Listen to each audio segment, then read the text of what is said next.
थोड़े बच्चों तो स्टार्ट करने वाले चैप्टर नंबर 8 जिसका नाम है प्राणी विज्ञान। कुछ लंबा है तो थोड़ा जल्दी में इसको फिनिश किया जाएगा, तो ध्यान दीजिएगा। प्राणी विज्ञान होता क्या है? तो प्राणी विज्ञान के बारे में आपको पता होगा कि जंतुओं के बारे में क्या होगा, अध्ययन करेंगे, साथ में उसके क्रियाकलापों के बारे में अध्ययन करेंगे, तो उसको क्या बोलेंगे, प्राणी विज्ञान बोलेंगे। यानी कि सिर्फ जीव जंतु के बारे में अध्ययन होगा, इसमें पेड़ पौधे के बारे में नहीं होगा, सिर्फ और सिर्फ प्राणी और जंतु के बारे में। ठीक है, नेक्स्ट पढ़ेंगे जंतु जगत का वर्गीकरण किया गया, यानी क्लासिफिकेशन ऑफ एनिमल किंगडम करा गया। कितने भाग में? 2 भाग में डिवाइड कर दिए हैं जंतु को। पहला कर दिए एक कोश के, दूसरा कर दिए बहुकोश के, यानी किसी के अंदर एक कोश का है, किसी के अंदर बहुत सारा कोश का है। अब इसमें सबको ग्रुपिंग कर दिए हैं हम लोग। एक कोश का हम एक ग्रुप में डालें, इसको बोले हैं प्रोटिस्टा, सॉरी प्रोटिस्टा नहीं, प्रोटोजोआ। प्रोटोजोआ संघ नाम दिया, ठीक है, प्रोटोजोआ। ठीक है, और जब बहुकोश के प्राणी उसको 9 ग्रुप में बांट दिया, यानी कि 9 संघ में उसको विभाजित कर दिए। और 9 संघ के बारे में आगे पढ़ेंगे, कौन कौन से इसके संघ है, सबके बारे में अलग अलग से पढ़ेंगे। तो पहला हम पढ़ लेते हैं एक कोश के प्राणी, जिसको रखे हम कहाँ, संघ प्रोटोजोआ के अंदर रखे हैं। प्रोटोजोआ के अंदर रखे हैं, तो प्रोटोजोआ के बारे में जान लेते हैं, क्या क्या लक्षण है, क्या क्या होता है। तो लक्षण ये है कि इसका शरीर जो केवल एक कोशिकीय होगा, सीवर और केवल एक कोशिकीय, यानी कि एक कोश का पाया जाएगा। इसके जीव द्रव्य में क्या होंगे, एक और एक से अनेक केंद्रक पाए जाएंगे, यानी केंद्रक की संख्या बहुत सारा हो सकता है। इसके जीव द्रव्य के अंदर एक भी हो सकता है, एक से ज़्यादा भी हो सकता है। नेक्स्ट आपको याद रखना है कि स्वतंत्र जीवी और परजीवी दोनों प्रकार के होते हैं, यानी कि जिंदा रह सकते हैं बिना किसी के हेल्प से, यानी कि सूर्य के प्रकाश वगैरह से, किसी तरह से स्वतंत्र जीवी रह सकते हैं। दूसरा है परजीवी, यानी कि दूसरे के बिना नहीं रह सकते, यानी कि दूसरे को खा के पी के काम चलाएं, कि एक दूसरे पर आश्रित रहेंगे। इसलिए कारण क्या है लिखा हो कि परजीवी, यानी कि स्वतंत्र जीवी और परजीवी दोनों होंगे। नेक्स्ट पॉइंट आपको याद रखना है कि जितनी भी जैविक क्रियाएं हैं वो उनके शरीर के अंदर ही होते हैं। जैविक क्रिया यानी कि भोजन हो गया, पाचन हो गया, शोषण हो गया, उत्सर्जन हो गया, जनन हो गया, ये सारी क्रियाएं कहाँ होगी, शरीर के अंदर ही होगी। नेक्स्ट पॉइंट पढ़ लेते हैं इसके बारे में कि श्वसन और उत्सर्जन जो होता है कोशिका की सतह से होता है, और किस प्रोसेस द्वारा, तो विसरण के द्वारा होता है। कोशिका के सतह से होगा, सतह पे क्या होगा, श्वसन और उत्सर्जन होगा, और किसके द्वारा, तो विसरण के द्वारा होगा। ठीक है, नेक्स्ट पढ़ लेते हैं कि प्रोटोजोआ जिसका एक नाम है, उस प्रोटोजोआ का नाम पढ़ते हैं, इसका नाम है एंट अमीबा हिस्टोलेट्का। इसके संक्रमण जो होता है अगर किसी मनुष्य में हो जाता है 30 से 40 सालों तक लगा रहता है संक्रमण इसका, जो कि अच्छी बात नहीं है, इससे बच के रहना चाहिए। नाम है एंट अमीबा हिस्टोलेट्का। इसका संक्रमण मनुष्य में 30 से 40 वर्षों के लिए बना रहता है, सोच लीजिए। अब पढ़ते हैं नेक्स्ट जिसका नाम है बहुकोशिकीय प्राणी। बहुकोशिकीय प्राणी में को डिवाइड किए थे किसमें, 9 संघ में डिवाइड किए थे, 9 संघ में बांटे थे। अब 9 संघ के बारे में बारी बारी पढ़ाई करेंगे। पहला जो संघ इसका नाम है पोरीफोरा, पोरीफोरा। ओके, इसके लक्षण पढ़ेंगे। उससे पहले लिखा हुआ कि सभी जंतु कहाँ, खारे जल में पाए जाएंगे। पॉलीफोरा का एक खासियत है कि जितने भी जंतु होंगे इस कैटेगरी को, सारे के सारे कहाँ पाए जाएंगे, खारे जल के अंदर पाए जाएंगे, मीठे जल में नहीं, खारे जल में। अब लक्षण पढ़ लेते हैं। लक्षण क्या बोलता है कि ये बहुकोशिकीय जंतु हैं, बिल्कुल बहुकोशिकीय हैं।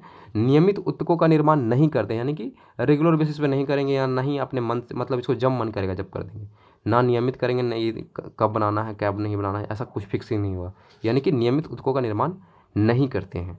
नेक्स्ट लिखा हुआ शरीर का असंख्य छिद्र पाया जाता है, यानी कि उसी को छिद्र को क्या बोलते हैं अंग्रेजी में, उसको बोलते हैं ऑस्टिया, यानी कि शरीर में बहुत सारा छेद पाया जाएगा। वो किसी कारण हो सकता है, श्वसन के लिए भी हो सकता है, या उत्सर्जन के लिए भी हो सकता है। ठीक है, तो असंख्य छिद्र पाए जाते हैं। ठीक है, नेक्स्ट लिखा हुआ शरीर में एक गुहा पाया जाता है, इसका नाम रखा गया है स्पंज गुहा। कैसा गुहा, स्पंज गुहा। अब पूछा कि बताइए पॉलीफोरा का एग्जाम्पल, कौन कौन से जीव जंतु हैं पॉलीफोरा में आएंगे। तो पहला आता है साइकन, दूसरा आता है मायोनिया, और तीसरा आता है स्पंज। स्पंज खाने वाला नहीं स्पंज है, ये जंतु का नाम स्पंज है।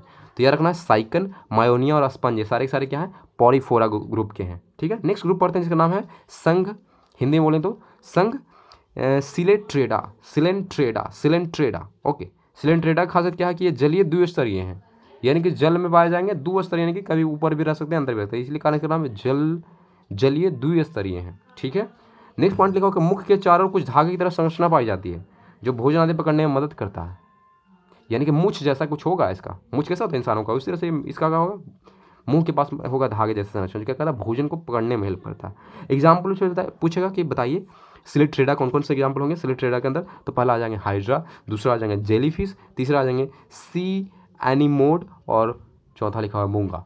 ये सारे क्या मछलियाँ हैं, मछलियाँ कहते हैं तो मूछ होता है, मूछ होता है, उसी को बोलेंगे क्या, वो सारे के सारे किस में आएंगे, तो सिलिट्रेडा के अंदर आएंगे, हाइड्रा, जेलीफिश, सी एनिमोन और मूंगा। ठीक है, नेक्स्ट जो ग्रुप आता है इसका नाम है संघ प्लैटीहेलमिन्थिस। प्लैटीहेलमिन्थिस की खासियत क्या है, इसका लक्षण ये है कि इसके शरीर के अंदर 3 स्तरीय शरीर होगा, यानी कि 3 लेयर होगा, शरीर का इसका 3 लेयर होगा, यानी कि 3 स्तरीय शरीर होगा, लेकिन देहगुहा नहीं होगा। लो, देहगुहा है ही नहीं इसमें। नेक्स्ट पॉइंट बोले थे कि पाचन तंत्र विकसित नहीं होता, पाचन तंत्र भी विकसित नहीं है। देह गुहा नहीं है, पाचन तंत्र नहीं है। नेक्स्ट पढ़ेंगे उत्सर्जन जो होता है कैसे होगा भाई, देह गुहा है ही नहीं तो उत्सर्जन कैसे करेगा, तो उत्सर्जन करेगा कोशिका के द्वारा, उसका नाम क्या है फ्लेम कोशिका। तो उत्सर्जन कैसे होता है, फ्लेम कोशिका के द्वारा होता है। नेक्स्ट पढ़ेंगे इसमें कंकाल, श्वसन अंग, परिवहन अंग आदि नहीं होता, लो ये भी मिसिंग है, कंकाल नहीं है, श्वसन अंग नहीं है, परिवहन अंग नहीं है। कंकाल नहीं है तो परिवहन तो करेगा नहीं, तो इसलिए परिवहन अंग है ही नहीं, श्वसन अंग तक नहीं है इसमें, सोच लो, ठीक है। अच्छा, तो लिखा होगा उभयलिंगी जंतु, यानी कि लिंग निर्धारित है ही नहीं, उभयलिंगी यानी कि जेंट्स और मेल और फीमेल दोनों मिक्सअप है, उभयलिंगी जंतु है। अब उसे एग्जाम्पल पूछेगा, बताइए कि है प्लेटी हेलमेंथिस का एग्जाम्पल कौन कौन होंगे, तो एग्जाम्पल को पता होना चाहिए। पहला आता है प्लेनेरिया, प्लेनेरिया, प्लेनेरिया। सेकंड आता है लिवर फ्लूक, लिवर फ्लूक। और तीसरा आता है इसका नाम है पीता कृमि, पीता कृमि, पीता कृमि, पपीता, पीता कृमि, ठीक है। तीनों का नाम याद रखना, फ्लेनेरिया, लिवर फ्लूक और पीता कृमि, ये सारे के सारे क्या है, प्लेटी हेलमेंथिस ग्रुप में आएंगे। नेक्स्ट पढ़ने वाले हैं, ये तीसरा था, चौथा पढ़ेंगे हम लोग। चौथा में क्या बोल रहा है, चौथा का नाम है एस्केलमेंथिज। एस्केलमेंथिज में क्या क्या है, संघ जो है एस्केलमेंथिज में क्या बोल रहा है, इसका लक्षण पढ़ लेते हैं। लक्षण क्या बोल रहा है, तो लक्षण बोल रहा है लंबे होंगे, बेलनाकार होंगे और अखंडित कृमि होंगे, यानी कि इसको काट नहीं सकते हैं, बांट नहीं सकते हैं, सिर्फ लंबे और बेलनाकार होंगे, इसका स्ट्रक्चर पता है लेकिन अखंडित है, यानी कि बटा हुआ नहीं है। नेक्स्ट पॉइंट में लिखा हुआ कि आहार नाल स्पष्ट होती है, आहार नाल बिल्कुल होगा स्पष्ट, जिसके कारण क्या होगा, मुख और गुहा दोनों दिखाई देंगे, ठीक है, तो मुख और गुहा दोनों पाए जाएंगे, ठीक है। नेक्स्ट लिखा परिवहन अंग तथा श्वसन अंग नहीं है, लो फिर यहाँ भी मिसिंग है, परिवहन अंग नहीं है ना ही इसमें श्वसन अंग है, लेकिन एक चीज़ है एक्स्ट्रा है, उसका नाम क्या है, तंत्रिका तंत्र। इसमें तंत्रिका तंत्र विकसित होंगे, पूर्ण रूप से विकसित होंगे, यानी कि इसको पता चलेगा, सेंसेशन पता चलेगा कि हमको चोट लगा, हमको ये हुआ, हमको ये हुआ, यानी इसमें तंत्रिका तंत्र प्रेजेंट रहेंगे। नेक्स्ट पॉइंट उत्सर्जन जो है कैसे होगा, तो इसमें तो क्या लिखा हुआ था, आहार स्पष्ट नहीं है, परिवहन अंग नहीं है, श्वसन अंग नहीं है। इसमें लिखा उत्सर्जन कैसे होता है, उत्सर्जन जो होगा उसका नाम है प्रोटोन फीडिया के द्वारा होता है, किसके द्वारा होता है, प्रोटोन फीडिया के द्वारा होता है इसमें उत्सर्जन, किसमें, एस्केलमेंथिस ग्रुप के अंदर। नेक्स्ट पढ़ेंगे एक लिंगी होते हैं, यानी कि इसका सिर्फ एक लिंग हो, या तो जेंट्स होगा तो फीमेल होगा, मेल या होगा तो फीमेल होगा, इसमें क्या होगा, एक लिंगी होगा, उभय लिंगी नहीं होगा। एग्जाम्पल पूछेगा कि एस्केलमेंथिस का एग्जाम्पल, इस ग्रुप का एग्जाम्पल बताइए, तो इस ग्रुप में आएंगे जितने भी गोल क्रीमी है सारे इसी ग्रुप में आएंगे, जैसे कि हो गया क्या नाम है इसका, एस्कैरिस नाम है, एस्कैरिस इसी ग्रुप में आएंगे। थ्रेडवर्म है जो इसी के ग्रुप में आएंगे। नेक्स्ट है बुचेरिया, बुचेरिया भी क्या आएगा, वो भी क्या इसमें आएगा, एस्केलमेंथिस के अंदर ही आएगा। बुचेरिया के बारे में आपको जब पता होना चाहिए कि ये क्या करता है, फिलेरिया के लिए जिम्मेवार है। अगर बिचौरिया आपको काट आपके शरीर में अंदर आ गया तो क्या, आपको समझ लीजिए कि आपको अंदर क्या है, फिलेरिया होने वाला है, आपको फिलेरिया हो जाएगा। तो फिलेरिया का मेन रीजन क्या है, ब्यूचेरिया।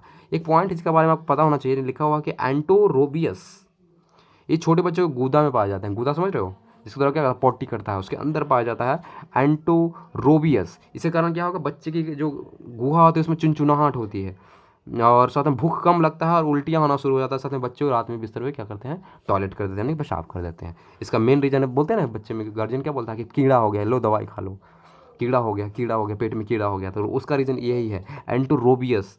एंटोरोबियस के कारण ही क्या होगा, बच्चों के गुदा में क्या होगा, चुनचुनाहट होगी, साथ में भूख कम लगेगा, ठीक है। नेक्स्ट पढ़ते हैं, जो पांचवा संघ है उसका नाम है एनिलिडा, एनिलिडा संघ एनिलिडा, यानी ग्रुप एनिलिडा का लक्षण पढ़ लेते हैं। तो लक्षण क्या बोल रहा है कि शरीर लंबा होने वाला है, लंबा होगा, पतला होगा, साथ में द्विपार्श्व सम्मित, यानी कि उलट या पलट दो सेम ही दिखाई देने वाला है, द्विपार्श्व सम्मित तथा खंडों में बटा हुआ होता है, आगे पीछे आपको एकदम सेम लगने वाला है, ऐसा दिखाई देगा, ठीक है। असल देखो शरीर खंडों में बटा होगा, यानी कि ये आँख हो गया, ये पैर हो गया, इस तरह से दिखाई देने वाला, या तो मुंह हो गया, ये क्या होगा, पीछे का पार्ट हो गया, यानी कि खंडों में बटा होगा।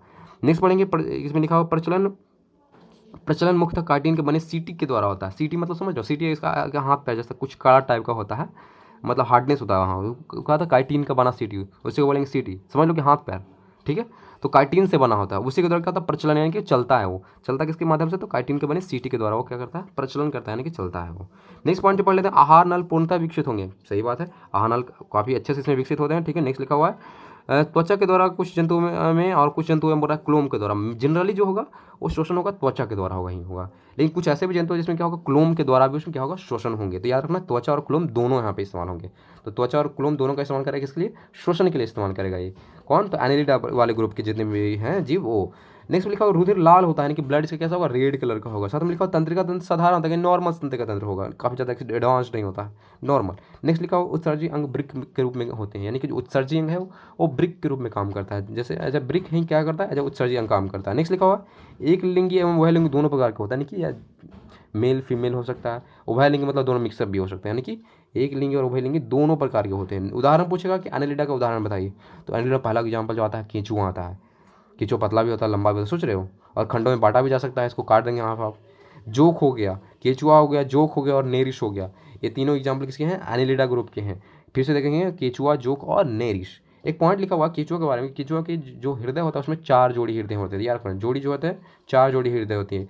साथ में ये लिखा हुआ कि जो जीव द्रव होता है उसके अंदर हीमोग्लोबिन क्या होता है, विलय होता है, यानी कि मिक्सअप होता है, पता ही नहीं चलता कि उसमें हीमोग्लोबिन है। हीमोग्लोबिन क्या होता है, हीमोग्लोबिन का विलय हो जाता है उसके जीव द्रव में, किसके जीव द्रव में, केचुए के जीव द्रव में। नेक्स्ट जो ग्रुप आता है उसका नाम है ऑर्थोपोडा, काफ़ी इंपॉर्टेंट है, काफ़ी ज़्यादा सवाल आते हैं ऑर्थोपोडा से, ध्यान दीजिएगा।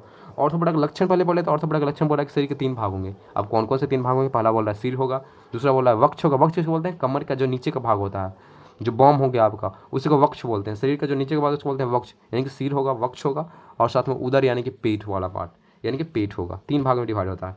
इसमें एक और पॉइंट लिखा हुआ है कि क्या, इसमें जो देह गुहा होता है, उसका देह गुहा होता है, उसको एक नाम दिया गया, उसका नाम क्या दिया गया, हिमोशिल, यानी देह गुहा को क्या बोलते हैं, हिमोशिल कहलाते हैं, हिमोशिल, हिमोशिल। ऑर्थोपोडा के देह गुहा को क्या बोलेंगे, हिमोशिल बोलेंगे। नेक्स्ट लिखा हुआ है कि जो श्वसन अंग है, इसमें 2 तरह के श्वसन अंग है, नाम है ट्रिकिया गिल्स और दूसरा है बुक लंग्स। बुक यानी जो पढ़ाई करते हो, बुक लंग्स, और नेक्स्ट यार ट्रिकिया गिल्स। इसके 2 अंग के द्वारा क्या करेंगे, शोषण करेंगे, ट्रिकिया गिल्स या बुक लंग्स के द्वारा। नेक्स्ट पॉइंट पढ़ते हैं कि लिखा हुआ है एक लिंगी होते हैं, यानी कि इसमें एक ही लिंग होंगे, एवं निषेचन अंदर ही होता है, शरीर के अंदर ही निषेचन होता है, बाहर नहीं करते हैं लोग, शरीर के अंदर ही कर लेते हैं सारा काम। तो एक लिंगी होगा, साथ में क्या होगा, शरीर के अंदर ही इसका निषेचन होगा। उदाहरण पूछा कि ऑर्थोपोडा का उदाहरण बताइए, तो ऑर्थोपोडा का उदाहरण बोलेंगे तो याद रखना है तिलचट्टा पहला आता है, तिलचट्टा हो गया, दूसरा आता है झींगा मछली, झींगा मछली के बाद आता है केकड़ा आता है, खटमल आता है, उसके बाद मक्खी, मच्छर, मधुमक्खी, टिड्डी, ये सारे के सारे ऑर्थोपोडा के अंदर आएंगे। फिर से पढ़ लेते हैं, तिलचट्टा, झींगा मछली, केकड़ा, खटमल, मक्खी, मच्छर और मधुमक्खी, साथ में क्या है, टीडा भी है। इसलिए और कीटों कीटों के बारे में थोड़ा सा पढ़ लेते हैं। एक पॉइंट लिखा हुआ कि कीटों में 6 पाद होते हैं, यानी पाद का मतलब पैर होते हैं, 6 पैर होते हैं जनरली कीटों के अंदर, और 4 पंख होते हैं। सबको पता होगा, पंख के बारे में सबको पता होगा कि 4 होते हैं जनरली, लेकिन पैर के बारे में किसी को नहीं पता होगा। तो याद रखना, पंख 4 होंगे और पैर होंगे 6। नेक्स्ट याद रखें, कॉकरोच के जो हृदय में 13 कक्ष होते हैं, यानी कि 13 भाग होता है, सोच लो 13 कक्ष होंगे, समझ लो कि 13 कमरा है कॉकरोच के दिल में। क्या, कॉकरोच के हृदय में क्या हो, 13 कक्ष होते हैं। काफ़ी इंटरेस्टिंग था। नेक्स्ट पढ़ते हैं, चींटी एक क्या है, सामाजिक जंतु है। जिस तरह से हम लोग सामाजिक हैं उसी तरह से क्या है, चींटी भी एक सामाजिक जंतु है, जो क्या करता है, श्रम विभाजन प्रदर्शित करते हैं, कि किसी को कौन सा काम करना है, कौन सा काम नहीं करना, सब कुछ डिवाइड रहता है। तो यही लिखा हुआ, श्रम विभाजन प्रदर्शित करती है। अगर इसको किसी को चींटी को यहाँ से यहाँ तक सामान ढोना है तो सिर्फ यहाँ से यहाँ तक ढोएगा, फिर यहाँ रख के वापस चला जाएगा, किसी दूसरे को देगा वापस चला जाएगा, ऐसा करता है। यानी कि ये क्या, श्रम विभाजन प्रदर्शित करती है। नेक्स्ट पॉइंट लिखा हुआ दीमक के बारे में, जिसको बोलते हैं टर्माइट या टर्मिट बोल सकते हैं, ठीक है। तो दीमक के बारे में बोला कि ये भी क्या, सामाजिक जंतु है। क्यों सामाजिक है, क्योंकि निवा में रहती है, यानी कि कॉलोनी में रहती है, इसका अपना एक कॉलोनी होता है, वो दूसरे कॉलोनी में नहीं जा सकता है, जहाँ जहाँ कॉलोनी बनाएगा उसी में रहेगा, दूसरे कॉलोनी के टिड्डी के पास नहीं जाएगा ये, इसलिए क्या है, एक सामाजिक जंतु है, ये भी सामाजिक जंतु है। अब आता है 7वां ग्रुप, जिसका नाम है इकाइनो नोडमेटा। ओके, इकाई नोड मेटा, याद ऐसे रखें, इकाई नोड मेटा, लास्ट नहीं, सेकंड है, सेवन है, नाम है इकाई नॉड मेटा। इसका लक्षण पढ़े तो लक्षण क्या बोल रहा है, इस संघ में सभी जंतु समुद्री होते हैं, जमीन पर रहना ही नहीं इसको, सारे के सारे समुद्री हैं ये, ठीक है। जल संबंध तंत्र बिल्कुल होना चाहिए, तो जल संबंध तंत्र पाए जाएंगे। नेक्स्ट पॉइंट बोल रहा है कि जो प्रचलन है, भोजन है ग्रहण करने के लिए, तो नाल पाद होते हैं, यानी कि चलने के लिए और भोजन को लेने के लिए नाल पाद होते हैं, ठीक है। ये याद रखना है, पाद यानी कि वही समझ लो पैर होते हैं, नाल पाद, वैसे को बोला गया है। और साथ में लिखा तंत्रिका तंत्र में मस्तिष्क विकसित नहीं होता, लो, इसमें जो तंत्रिका तंत्र ज़्यादा बुद्धिमान नहीं है, मस्तिष्क विकसित नहीं, मतलब यही कि तंत्रिका तंत्र स्लो है थोड़ा, समझो, मतलब ज़्यादा काम नहीं करते हैं, दिमाग विकसित नहीं है, खुद को सेंसिटिव नहीं मानते हैं इसका तंत्र, ठीक है। नेक्स्ट मानते हैं, नेक्स्ट पॉइंट लिखा हुआ कि पुनर्उत्पादन की विशेष क्षमता होती है, यानी बार बार प्रोडक्शन करने की काफ़ी ज़्यादा क्षमता होती है, किसमें, तो जो इकाई नॉड मेटा ग्रुप के जो थे, जितने भी जीव थे, उसमें क्वालिटी होता है क्या, पुनर्उत्पादन का विशेष क्षमता होता है। उदाहरण पढ़ लेते हैं कौन कौन से आता है किसमें, इकाई नॉड मेटा के अंदर। तो पहला आता है सितारा मछली, जिसको अंग्रेजी में बोलते हैं स्टारफिश, दूसरा आता है समुद्री अर्चिन, ओके, और तीसरा आता है समुद्री खीरा, फिर आता है पंख तारा, फिर आता है ब्रिटल स्टार। ये सारे के सारे किसके ग्रुप में आएंगे, कौन से ग्रुप में, तो इस आएंगे इकाई नॉड मेटा के अंदर आएंगे। पॉइंट करके लिखा हुआ है, छोड़ दो, पॉइंट को पढ़ना ही नहीं, सिर्फ आपको याद रखना है सितारा मछली, समुद्री अर्चिन, समुद्री खीरा, पख तारा, ब्रिटल स्टार, ये सारे किसमें आएंगे, 7 ग्रुप के अंदर आएंगे। अब 8वां ग्रुप जो पढ़ते हैं इसका नाम है मोलस्का, काफ़ी इंपॉर्टेंट है, मोलस्का। मोलस्का के लक्षण पढ़ लेते हैं। लक्षण क्या बोल रहा है, पहला लक्षण ये बोल रहा है कि शरीर 3 भागों में विभक्त होगा। कौन कौन से भाग होंगे भाई, पहला होगा सिर होगा, दूसरा बोल रहा है अंतरांग होगा, तीसरा बोल रहा है पाद होगा, यानी कि पैर भी होंगे, अंतरांग यानी दोनों का, पैर और सिर के बीच का भाग बोलेंगे अंतरांग, यानी कि 3 पार्ट में विभाजित रहेगा। इसमें बोल रहा है श्वसन जो होगा गिल्स और टिनिडिया के द्वारा, 2 चीज़ें इंपॉर्टेंट है, या तो गिल्स के द्वारा करे या टिनिडिया के द्वारा करें, गिल्स और टिनिडिया के द्वारा शोषण करेगा। तीसरा पॉइंट ये लिखा हुआ कि कवच सदैव उपस्थित रहता है, कवच इसमें हमेशा प्रेजेंट रहेगा, किस लिए? ताकि प्रोटेक्ट रख सके, खुद को प्रोटेक्टेड रख सकते। कवच सदैव उपस्थित रहेगा, आहार नल पूर्णतः विकसित होंगे, और साथ में रक्त रंगहीन होता है। लो, रक्त क्या ऐसा होगा? रंगहीन होगा, कलरलेस होगा। साथ में लिखा उत्सर्जन जो होगा वृक्क के द्वारा होता है, किडनी के द्वारा ही क्या होता है? इसका उत्सर्जन होता है। उदाहरण के लिए पूछेगा कि मोलस्का का उदाहरण बताइए, तो सबसे पहला उदाहरण जाता है दिमाग में, होता है घोंघा। घोंघा का ब्लड व्हाइट होता है, सॉरी कलरलेस होता है, पानी की तरह दिखाई देगा। तो ये समझना उसका ब्लड है, ऐसा वेस्ट नहीं करना, उसको मारना नहीं है, समझे? तो घोंघा को क्या होता है? घोंघा का ब्लड कैसा होगा? कलरलेस होगा। नेक्स्ट लेगा घोंघा हो गया, सीपी हो गया, दोनों किसके अंदर? मोलस्का के अंदर आएंगे। अब कुछ मोलस्का है जिसका नाम जो हम जनरली कुछ और लेते हैं, लेकिन रियल नाम कुछ और होता है। जैसे कौड़ी है, कौड़ी जनरली इसका किसका नाम है? तो ये सिप्रिया का नाम है, सिप्रिया इसका ओरिजिनल नाम है, कौड़ी हम लोग बुलाते हैं। डॉरिस को क्या बुलाते हैं? समुद्री नींबू बुलाते हैं, समुद्री नींबू बुलाते हैं डॉरिस को। ऑक्टोपस को क्या बुलाते हैं हम लोग? तो रिंगमिन बुलाते हैं, रिंगमिन। रिंगमिन जो कि इसमें, या इसी को बोलते हैं डेविल फिश, हम लोग बोलते हैं डेविल फिश, जिसमें क्या होता है? 8 ओरल आर्म होते हैं, यानी कि 8 उसमें आर्म होते हैं, मान लो, मतलब जिस तरह से हाथ होते हैं उसी तरह उसका आर्म होता है। नेक्स्ट पढ़ेंगे एप्लीसिया। एप्लीसिया को हम लोग बोलते हैं समुद्री खरगोश। समुद्री खरगोश अगर पूछता है तो उसका नाम है एप्लीसिया। नेक्स्ट पढ़ेंगे कुंडलिनी के बारे में। कुंडलिनी को बोलते हैं उद्यान घोंघा, यानी कि ऐसा घोंघा जो कि उद्यान में पाए जाते हैं, इसीलिए नाम इसका क्या है? उद्यान घोंघा, कुंडलिनी योगा, सॉरी कुंडलिनी को बोलेंगे उद्यान घोंघा। नेक्स्ट पढ़ेंगे सीपिया। सीपिया को क्या बोलते हैं? तो सीपिया को बोलते हैं कटल फिश। कौन सा फिश? Cuttle fish. तो ये सारे के सारे क्या है? मोलस्का के कैटेगरी होंगे। नेक्स्ट पढ़ेंगे जो आखिरी है 9वां नंबर कैटेगरी है किसका? बहुकोशिकीय जीव का, तो वो है, उसका नाम है कॉटेडा। कॉटेडा के बारे में लिखा हुआ कि है नोटोकॉट उपस्थित होगा, इसमें क्या होगा? नोटोकॉट प्रेजेंट होगा। साथ में क्लोम छिद्र अवश्य पाए जाएंगे, किस लिए होंगे? क्लोम छिद्र होता है शोषण करने के लिए।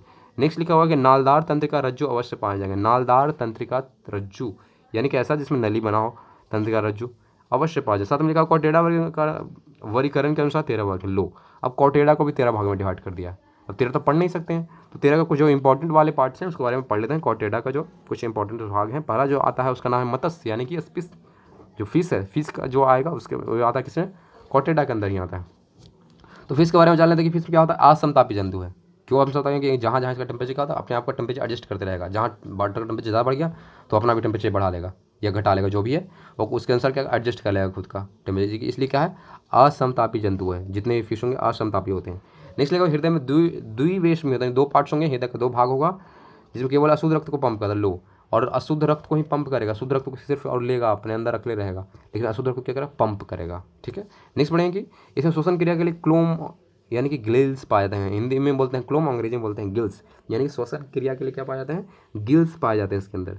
ठीक है, नेक्स्ट पॉइंट आपको याद रखना है कि मछलियों में कंकाल उपास्थि, यानी कि कार्टिलेज का बना होता है। उपास्थि समझ रहे हो, यानी कि अस्थि का एक छोटा सा भाग या उससे कमजोर भाग मान लो। तो जो मछलियों का कंकाल जो किससे बना होगा? कार्टिलेज से बना होगा। फॉर एग्जाम्पल जो सार्क हो गया, अस्कोलियोडन और सार्क, ये दोनों किसके एग्जाम्पल है? स्पीसीज, यानी कि मछली के उदाहरण है ये। नेक्स्ट पढ़ेंगे एम्फीबिया वर्ग। एम्फीबिया वर्ग किसका? कॉटेडा का एक पार्ट है एम्फीबिया। एम्फीबिया वर्ग में ये बोला कि इसका लक्षण ये है कि ये प्राणी उभयचर होते हैं। कैसा? उभयचर। नेक्स्ट लिखा होगा असमतापी, ये भी होते हैं, बहुत अच्छी बात है। शोषण जो है क्लोम के द्वारा, त्वचा के द्वारा और फेफड़ा, तीनों के द्वारा कर सकता है ये। क्लोम के द्वारा भी कर सकता है, क्लोम यानी कि गिल्स के द्वारा, त्वचा के द्वारा और फेफड़ा के द्वारा, तीनों के द्वारा कर सकता है। नेक्स्ट लिखा हृदय जो है 3 वेशमी होता है, यानी कि 3 वेशमी होता है, यानी 3 पार्ट्स होते हैं हृदय का, 2 अलिंद होता है और 1 नीला होता है। एग्जाम्पल के लिए मेढक, मेढक इसलिए क्या? मेढक पानी में भी रहता है, ऊपर भी रहता है, सोच लो, क्योंकि ये त्वचा के द्वारा, फेफड़ा के द्वारा, क्लोम के द्वारा, तीनों के द्वारा सांस ले सकता है, इसलिए सब जगह ये जीता है। तो याद रखना इसका हृदय क्या होगा? 3 पार्ट्स होंगे, 2 अलिंद होगा और 1 नीला होगा। नेक्स्ट लिखा मेढक टटरा, इसका मतलब क्या समझते हो? कि भूखा है, प्यासा है? नहीं, ऐसा नहीं है। मेढक टटरा दे इसका मतलब वो मैथुन के लिए पुकार रहा है। मैथुन यानी कि क्या उसको बोलते हैं? संभोग करने के लिए, अपने फीमेल को, पार्टनर को अट्रैक्ट करने के लिए जनरली क्या होता है? टटराता है मेढक जोर जोर से। समझ में आया? तो टटराहट भाषा में क्या? मैथुन के लिए पुकारा जाता है। नेक्स्ट पढ़ेंगे सरीसृप वर्ग क्या बोलते हैं? रेप्टिलिया। रेप्टिलिया के बारे में पढ़ें तो रेप्टिलिया के बारे में लक्षण पढ़ लेते हैं भाई। रेप्टिलिया जनरली आपको याद, रेप्टिलिया से क्या आता है दिमाग में? सांप के बारे में आता है दिमाग में। तो यार हम रेप्टिलिया के बारे में पढ़ लेते हैं। पहला कि ये क्या होता है? स्थल कशेरुकी जंतु, यानी कि स्थल पे है लेकिन मांस नहीं, पता नहीं कशेरुकी मतलब क्या होता है, आई डोंट नो, लेकिन स्थल पे जनरली पाए जाएंगे, कशेरुकी जंतु है। नेक्स्ट लिखा असमतापी, यानी कि इसका भी तापमान फिक्स नहीं है, अपने तापमान क्या एडजस्ट कर सकता है ये इन्वायरमेंट के अनुसार। तो क्या असमतापी जंतु है। नेक्स्ट लिखा कंकाल पूर्णतः अस्थिर होते हैं, यानी कि फिक्स नहीं होता है, जैसे कि हम लोग का हड्डी है एकदम फिक्स है, ऐसा है तो ऐसा ही है, अस्थिर नहीं है, क्या होता है? अस्थिर होते हैं, यानी कि मोल सकता है इसका अस्थियाँ। नेक्स्ट लिखा हुआ शोषण फेफड़ों के द्वारा था। शोषण कैसे करा? फेफड़ा इसका होता है, फेफड़ा से सांस लेगा। नेक्स्ट लिखा हुआ इसके अंडे जो बना होगा कैल्शियम कार्बोनेट का बना होगा, जो कवच जो बना होगा अंडे का वो कैल्शियम कार्बोनेट का बना होगा, ये पॉइंट लिखा होगा। नेक्स्ट लिखा होगा हृदय समानता त्रिकक्षी होते हैं, इसमें क्या होता है? हृदय कैसा होगा? त्रिकक्षी होगा, 3 पार्ट्स होंगे हृदय के, लेकिन मगरमच्छ इसका एक्सेप्शन है, इसका 4 होता है, 4 पार्ट होता है, 4 कक्षी होता है। ठीक है, अब सरीसृप में कौन कौन से आएंगे उसका उदाहरण पढ़ लेते हैं। पहला तो छिपकली आएगा, दूसरा आएगा सांप आएगा, तीसरा घड़ियाल आएगा और फिर कछुआ आएंगे। ध्यान देना, छिपकली जो घर में पाए जाते हैं, सांप जो काट लेगा आपको, सॉरी जो सांप जो काट लेते हैं, ठीक है, घड़ियाल घड़ियाल घड़ियाल घड़ियाल आपने देखा होगा, और कछुआ, घड़ियाल और कछुआ। ध्यान देना, ये सारे के सारे क्या हैं, सारे के सारे रेप्टाइल यानी कि सरीसृप हैं। यहाँ पर नोट्स पे लिखा हो कि जो मोजाइक युग था, मोजाइक युग को बोलते हैं हम लोग क्या, रेप्टाइल का युग बोलते हैं। उस समय रेप्टाइल काफ़ी ज़्यादा पाए जाते थे, इसलिए क्या बोलते थे उसको, रेप्टाइल युग बोलते हैं मोजाइक युग को। अब नेक्स्ट पढ़ते हैं। नेक्स्ट पॉइंट में लिखा हुआ है कि घोंसला बनाने वाला एकमात्र नागराज एक सांप है जो खुद का वो घोंसला बनाता है, और साथ में यह भी याद रखना कि जो भोजन वो करता है वो काफ़ी खतरनाक चीज़ करता है, वो दूसरे सांप को मार के खा जाता है। नागराज दूसरे सांप को मार के खाता है और अपना एक घोंसला भी बनाता है। नेक्स्ट याद रखना है कि एक लिखा हुआ कि हीलोडर्मा, हीलोडर्मा विश्व की एकमात्र जहरीली छिपकली है, दुनिया में कोई भी छिपकली नहीं है इसके अलावा, नाम है हीलोडर्मा। यही छिपकली में सिर्फ जहर होता है, जो घर का छिपकली होता है उसमें जहर नहीं होता। वो जनरली होता क्या है, अगर सबको क्या घर में फैलाता है कि छिपकली अगर छू दिया तो मर जाएगा, ऐसा होगा हो जाएगा, ऐसा कुछ नहीं होता। छिपकली अगर किसी खाने में गिर जाती है तो उसका जो बॉडी होता है, उसका बॉडी से क्या निकलता है, जो जहरीला चीज़ निकलता है, या जो भी है, जहरीला तो नहीं बोल सकते हैं, फिर भी जो ख़राब चीज़ें होती हैं क्या होता है, वो खाना में मिक्स हो जाता है, जिसका हमारा क्या होता है, पेट का बीमारी हो सकता है। ऐसा नहीं कि हम लोग मर जाएंगे, या छिपकली का ही काटेगा आपको, काटेगा तो कुछ नहीं होगा। ध्यान देना, वो कीट पतंग खाते हैं तो क्या होता है, उत्सर्जन होता है, उत्सर्जन जो होता है उसका क्या होता है, स्किन के द्वारा बाहर निकलना चाहेगा तो वही उसके स्किन पर लगा होता है, और वही अगर खाने में डूब जाता है तो वो क्या होता है, खाना जहरीला हो जाता है, और खाते हैं तो पेट खराब होता है। सिर्फ पेट खराब होगा, मरेंगे नहीं आप, ये ध्यान देना। तो छिपकली से डरना नहीं है आज के बाद, सिर्फ एक छिपकली से डरना जो नाम है हेलोडर्मा, जो कि विश्व को सबसे एकमात्र जहरीली जीव है, एकमात्र जहरीली लिखा हुआ, इसके अलावा कोई जहरीला नहीं है। नेक्स्ट पढ़ेंगे। नेक्स्ट लिखा हुआ समुद्री सांप, जिसका नाम है हाइड्रोफिश, इससे बच के रहिएगा, ये संसार का सबसे जहरीला सांप है, ये संसार का सबसे जहरीला सांप पूछेगा, उसका नाम है हाइड्रोफिश। नेक्स्ट पढ़ेंगे मेबुइया के बारे में। मेबुइया क्या, बिल बनाने मार छिपकली है, ऐसा छिपकली है जो कि खुद का बिल बनाता है, सोच लो, नाम उस छिपकली का मेबुइया, मेबुइया।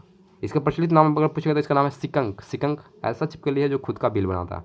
नेक्स्ट पढ़ने वाले हैं पक्षी वाला, पक्षी वाला बोलते हैं Airways, Airways Airways Airways Airways group.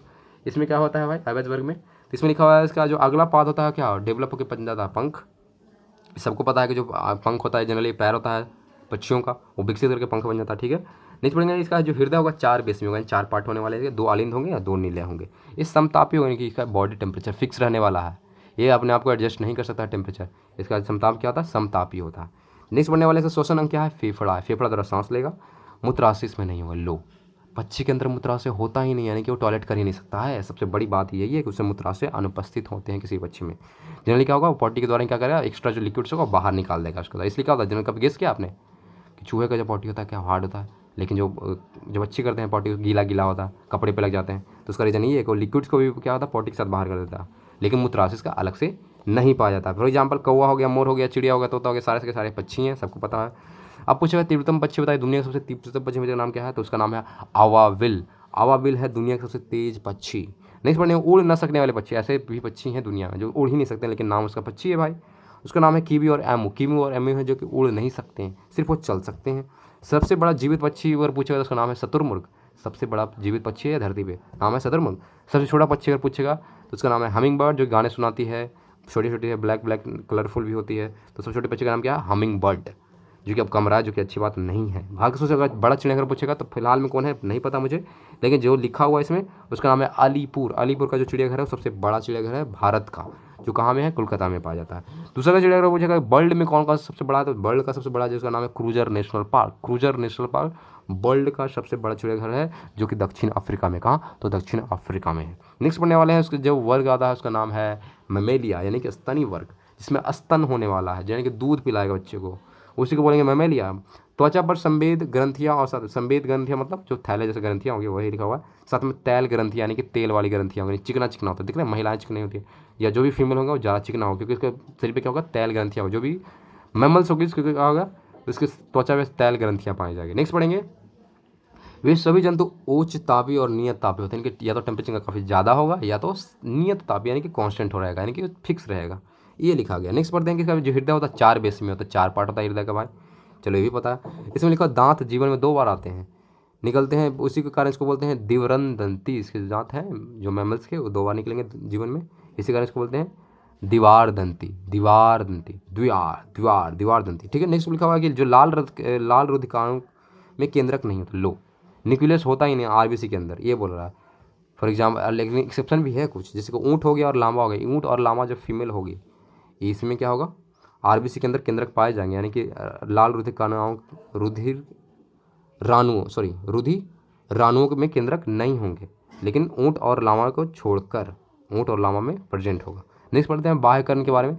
बाह्य कर्ण को बोलते हैं अंग्रेजी में पीना, जो कि पाया जाएगा या नहीं पाया जाएगा, तो पाया जाएगा। जितने भी हैं मैमल्स उसके अंदर कान होंगे तो होंगे। इसी के द्वारा हम जानते हैं कि मैमल्स होगा या नहीं होगा।